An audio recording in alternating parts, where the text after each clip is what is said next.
東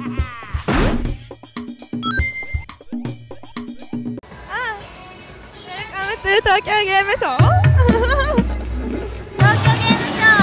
東京ゲームショー Welcome to Tokyo Game Show Welcome to Tokyo Game Show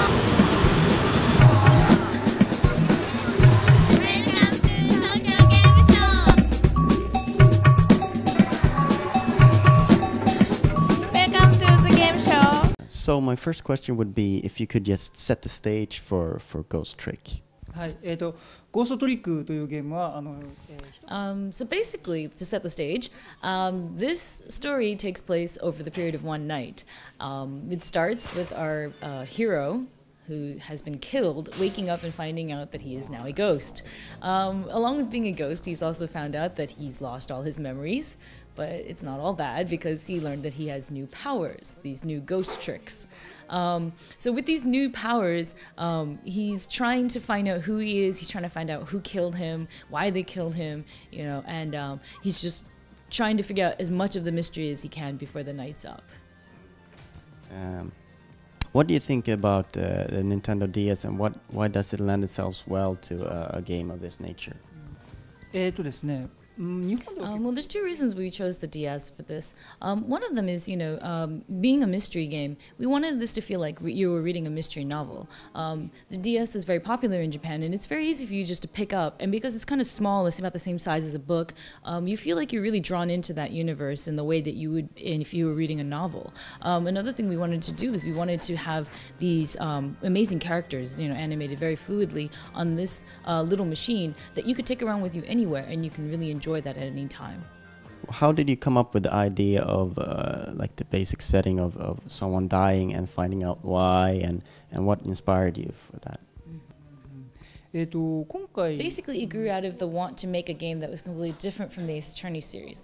For example, with the Ace Attorney series, you had episodic content where you would solve one case and then you move on to the next case, on to the next case. With this game, what we wanted was a complete story for the entire title. So, like, from start to finish, you're actually playing through one entire story. Now, another aspect to this particular game is that we have over 30 characters that appear throughout the game, each of them with their own unique backstory, each of them with their own unique personalities, and each of them with a little piece of the puzzle. And so what Mr. Takumi really wanted to do originally was he wanted to have a game where you could interact with all these different characters and through the interactions with the characters understand the bigger picture. But in order to do that, you know, usually, I mean, even in real life, if you wanted to interact with 30 like strangers, you couldn't really do that, you know. So to have a living character, it seemed kind of unnatural. So in this case, well, what naturally fits? A ghost. So in this way, we have this main character now who can peer into the lives of these over 30 characters. And once you peer into their lives, you can see how they interact with each other, or maybe how they're related to him. And that's how the story progresses, and that's how you will begin to see the bigger picture throughout the entire game. How would you compare it to your previous games and people who have played them, and what will they recognize, or what will be different? そうですね Something that longtime fans can definitely look forward to is probably the humor. You know, Mr. Takumi, he obviously worked on the Ace Attorney series for over 10 years. But before that, he also worked on Dino Crisis with Mr. Shinji Mikami. And you know, even when they were working on Dino Crisis, it was kind of interesting because they would always be able to blend like the most serious scene with some really weird, twisted humor in there. And so something that longtime fans will probably recognize is the fact that this game will also include that sort of flavor, that sort of taste to it, where it's supposed to be a really serious story, but there are very humorous elements in it as well. And I'm sure you've been asked this a lot today, but do you believe in an afterlife yourself? あるといいと思うんですけど、やっぱり When you look at my games, you must think that I take death lightly or something. But you know, a lot of people do ask in interviews whether I believe in ghosts or whether I believe in the afterlife.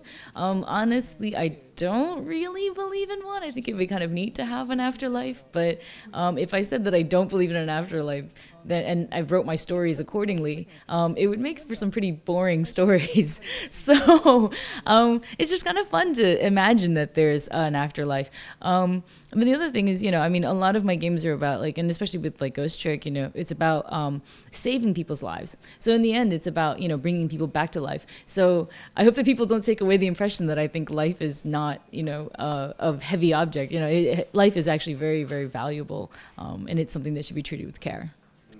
The Ace Attorney took a while to catch on in the West. Do you hope that Ghost Trick will find it to Western hearts quicker? Of course, we want fans to come to our game faster than they came to Ace Attorney. And is there like anything that he feels that will facilitate this? Or?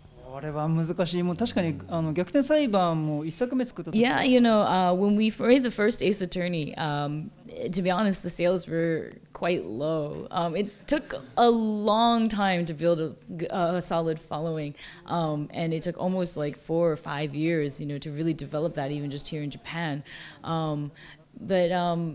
You know, obviously having a lot of fans and having a good, strong fan base is important. But, you know, as a creator, what's also really important is creating a good, solid game. You know, you want to make a game that's interesting and you want to make a quality game. You don't want to just rush and make what is the most popular thing at the moment. And so, you know, kind of half-jokingly, he's like, oh, I just hope that people will understand and cooperate with me on this point. Do you all the different characters, very colorful characters, very special characters that you meet in your games? Do you draw from real life people that you know when you create them, or is it more like just things that come out of your brain? Or?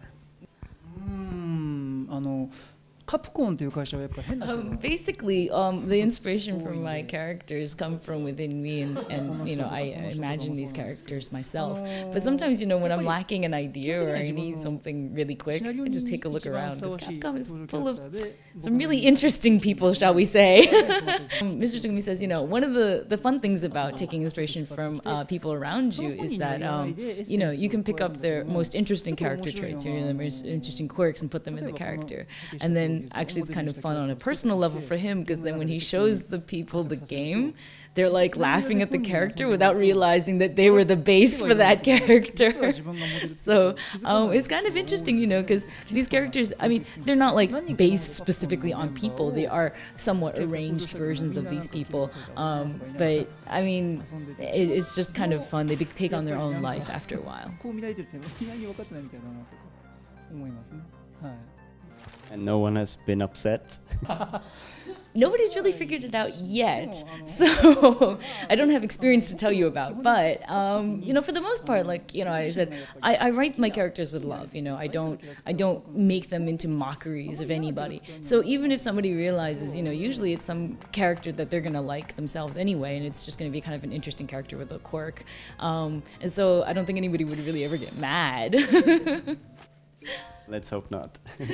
Thank you very much for your time. I think that's all we need. Thank you. Thank you.